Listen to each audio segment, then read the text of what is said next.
Alors, je m'attendais pas du tout à ça en revenant à Taïwan. Je suis revenu à Taïwan le 16 mars et le 18 mars, je me suis retrouvé à la rue. Alors, comment raconter tout ça? En fait, j'ai eu une grosse emmerde en arrivant à Taïwan. J'en parle maintenant parce que maintenant j'ai une situation plus stable. Je suis retourné dans mon Airbnb où j'ai habité pendant plus d'un an l'année dernière, à Taichung, dans le centre de Taïwan. Mais voilà, en fait, au début, j'avais planifié de rester 2 semaines à Taipei. Et donc j'avais logé chez quelqu'un que je connais depuis quelques années.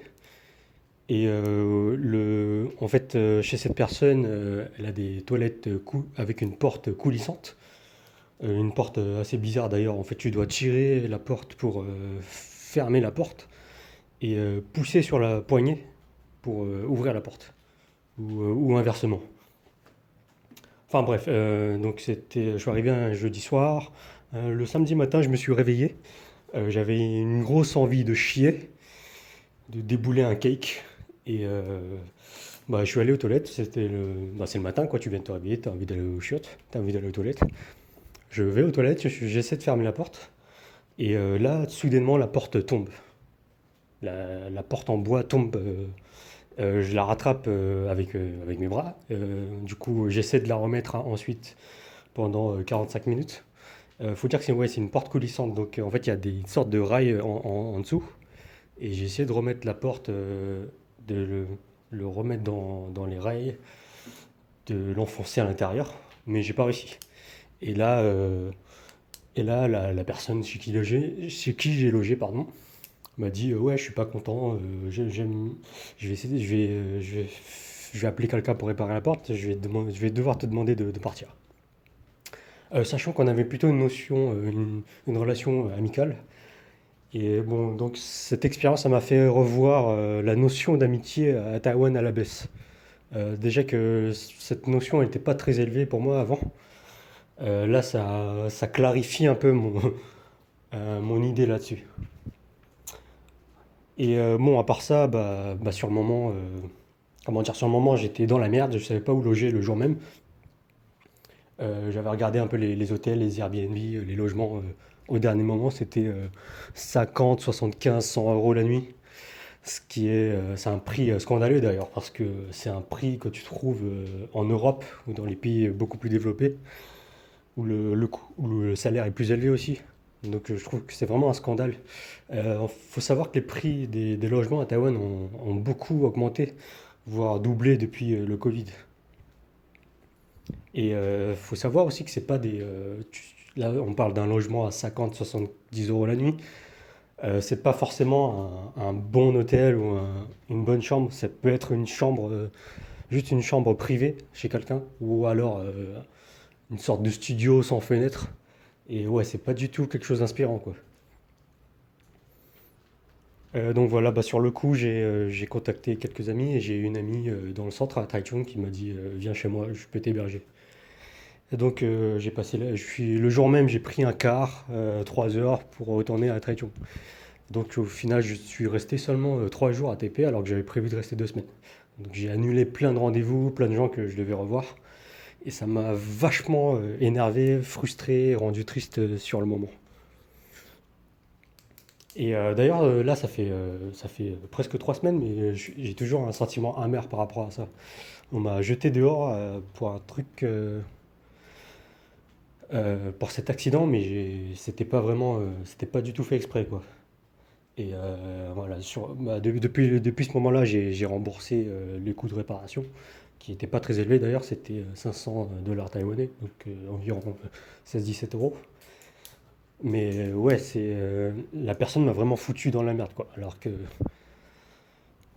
Alors que voilà, c'était un accident. Enfin bref, à part ça, j'ai revu plein de choses, d'aspects négatifs dans le pays en fait. T'as vachement de bruit en fait dans le pays. Il y a vraiment une pollution sonore. T'as les scooters, t'as les logements qui sont dans 80% des cas mal isolés. Donc soit t'as des fenêtres en carton, t'entends tout ce qui se passe dehors, soit t'as des murs en carton et t'entends tout ce que disent tes voisins, mais super clairement, comme si tes voisins habitaient à côté de chez toi. Et je dis ça en connaissance de cause parce que j'ai logé dans beaucoup d'hôtels, beaucoup de Airbnb différents ici. Là, j'ai dû loger dans deux Airbnb différents les week-ends derniers. Parce qu'en fait, j'étais rentré à Taichung, retourné dans mon ancien logement l'année dernière. Mais vu que c'est aussi un Airbnb, j'ai dû trouver d'autres endroits pour les week-ends. Vu que les week-ends étaient déjà bookés.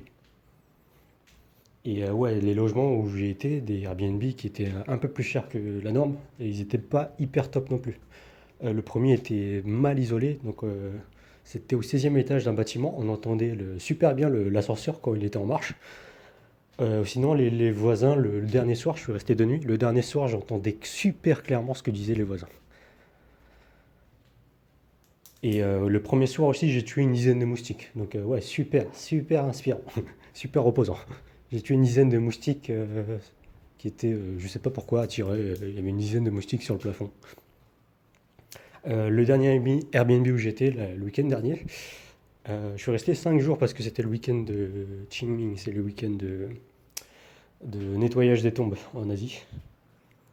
Et donc c'était un long week-end de 5 jours.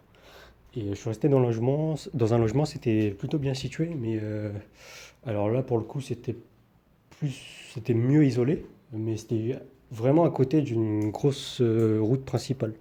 Donc même si c'était mieux isolé, il y avait quand même beaucoup de bruit. De bruit de circulation, des bruits d'agents qui contrôlent la circulation avec leur sifflet. À part ça, le lit était vraiment nul. Le lit était nul, c'est-à-dire il y avait des ressorts sur le lit.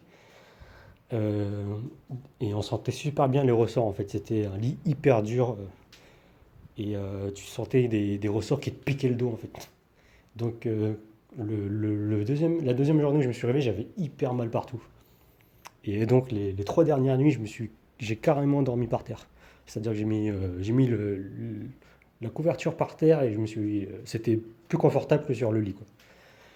Voilà, pour te dire que voilà, la qualité des logements ici, c'est vraiment pas désirable. Surtout que niveau prix, encore si ça m'est arrivé de trouver des logements à 15-16 € il y a quelques années, c'était vraiment plus abordable. Et voilà, pour ce type de confort, pour ce prix-là, tu t'as pas trop à te plaindre, tu vois. Mais là, si tu passes à, je sais pas, 40-50 € la nuit, tu t'attends vraiment à un meilleur confort quand même. Et ce qui est plus trop le cas maintenant. Donc voilà, je vois pas trop comment le pays va attirer des nouveaux touristes, ou c'est peut-être parce que moi j'ai plus une vision long terme. Donc voilà, si ça me plaît pas sur une semaine, voilà, c'est pas possible. Alors qu'un truc comme ça, peut-être un manque de confort, tu peux te dire ça va aller pour 2-3 jours ou une semaine maximum. Mais vu que moi je vois ça plus sur le long terme, sur quelques mois, voire quelques années, c'est pas du tout désirable, c'est pas inspirant. Et voilà, en parlant d'inspiration, je me sens pas vraiment plus trop inspiré non plus en étant à Taïwan avec toute cette merde qui est arrivée. Et c'est peut-être aussi parce que je suis très familier avec l'environnement, je sens plus trop de nouveautés en fait. Et voilà, en parlant de bruit, là, je crois que tu entends les sirènes d'urgence. Voilà, c'est quelque chose de très normal aussi, on entend ça très souvent. Et c'est peut-être parce que j'habite à côté d'un hôpital maintenant, mais voilà, c'est des bruits qu'on entend assez souvent. Et vivre dans un environnement très bruyant, c'est pas vraiment inspirant non plus. Voilà, donc on a parlé de mes emmerdes, la pollution sonore, le prix des logements.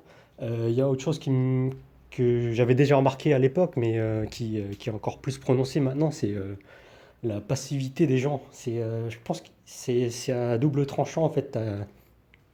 Les Taïwanais sont très passifs dans le sens où ils ont pas du tout de. Comment dire? Je sais pas trop comment traduire en français. Awareness. Donc ils sont pas très conscients de leur environnement en fait. Et bon, en tant que Français, c'est vraiment l'inverse. En tant que Français, on est peut-être un peu trop conscient de l'environnement. Je vais te donner un exemple. Quand je suis arrivé à Taïwan à l'aéroport, j'avais encore cette notion en fait, de faire attention à tes affaires, ce qui est plutôt normal pour la majorité des gens en fait. Donc j'ai acheté une carte SIM et j'avais mis mon sac à dos de côté avec ma valise. Et j'étais pas à l'aise en fait. J'avais mis le sac sur une chaise à quelques mètres. Et je faisais attention, je regardais mon sac, etc.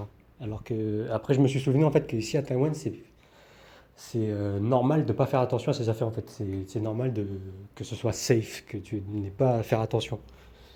Et voilà, là c'est un exemple de peut-être de bon côté, mais un autre exemple de mauvais côté, c'est les gens sont pas conscients de l'environnement du type. Une fois j'ai fait du vélo et j'étais sur un trottoir et j'avais mis un peu de musique sur mon téléphone. Et j'étais quand même c'était quand même assez bruyant. En fait, on entendait que bah, j'étais sur le trottoir, quoi, que je pédalais, j'avais de la musique. Et j'avais deux personnes devant moi qui continuaient à marcher. Ils n'avaient pas d'écouteurs, rien. Ils continuaient à discuter tranquillement, en fait. Je sais pas si c'est un exemple parlant, mais moi, ça m'a parlé tout de suite, en fait. Ils ont vraiment l'habitude que ce soit relax, calme, en fait. Qu'ils se rendent même pas compte de l'environnement autour d'eux, en fait. Et c'est assez paradoxal en fait parce que l'environnement est très très bruyant. Hier j'ai pris un bus et ça m'a littéralement cassé les oreilles parce que t'as tous les scooters, t'as le bruit des clignotants des bus qui sont hyper hyper aigus et les gens en fait sont habitués à ce bruit en fait. Et je trouve ça, je sais pas, je trouve l'environnement assez malsain en fait. Ça me fait bizarre de dire ça parce que j'avais en fait fantasmé un petit peu mon retour à Taïwan. J'avais fantasmé je sais pas, de l'inspiration que j'avais ici, dans l'environnement dans laquelle je m'étais développé en fait. Et ouais, comment dire, je reviens avec une vision vraiment beaucoup plus, je sais pas, peut-être un peu plus critique. Je sais pas si c'est un peu trop critique. Mais voilà, je vois beaucoup plus les mauvais côtés que j'avais vus à l'époque sont beaucoup plus prononcés. Après là, je parle des aspects négatifs, mais bon, il y a toujours les aspects positifs, hein. On mange toujours très bien pour pas cher. Les prix ont légèrement augmenté avec l'inflation, mais voilà, ça reste abordable. Par exemple, les prix ont augmenté de 10 dollars taïwanais pour des plats, ce qui fait une augmentation de 30-40 centimes d'euros, quoi. Donc c'est très léger par rapport à en France par exemple. Donc voilà, tout ça pour dire que voilà, parfois on fantasme sur une destination, sur un pays, et ouais, je sais pas, je me rends compte que le plus important, c'est pas l'endroit où on est, c'est la qualité des relations dans l'environnement où on est. Et je me pose beaucoup de questions maintenant sur qu'est-ce que je fais qu'est-ce que je fais de ma vie en fait. J'ai une activité, je donne des cours en ligne, ça se passe plutôt bien, ça continue à me plaire, mais je me suis demandé plusieurs fois en fait, après ce qui m'est arrivé, mais pourquoi je suis revenu à Taïwan en fait. Voilà, j'avais quelques projets en tête, mais voilà, comme je te dis, j'ai plus trop cette inspiration. Euh, j'ai revu quelques amis, mais bon, comment dire, ça reste, comment dire, je sais pas comment dire, ça reste temporaire, parce que la plupart des gens ont leur vie, donc ils sont pas toujours disponibles non plus. Les gens vivent leur vie, en fait, c'est très normal. Donc voilà, je réfléchis juste euh, j'ai envie d'être productif. Enfin, ce mot-là, il paraît assez bizarre. J'ai envie voilà, de créer des choses, d'être inspiré ici, de faire un peu des nouvelles choses. Mais les premières impressions des premiers jours, là, des premières semaines, sont assez mitigées. Voilà, tout ça pour dire qu'il n'y a pas d'endroit parfait comme d'habitude. Euh, L'endroit parfait, c'est l'endroit qu'on choisit et voilà, où on essaie de faire de son mieux pour. Voilà, je sais même pas ce que je suis en train de dire. Bon, c'est pas grave, je vais m'arrêter là. On se retrouve bientôt pour de nouveaux contenus. À plus.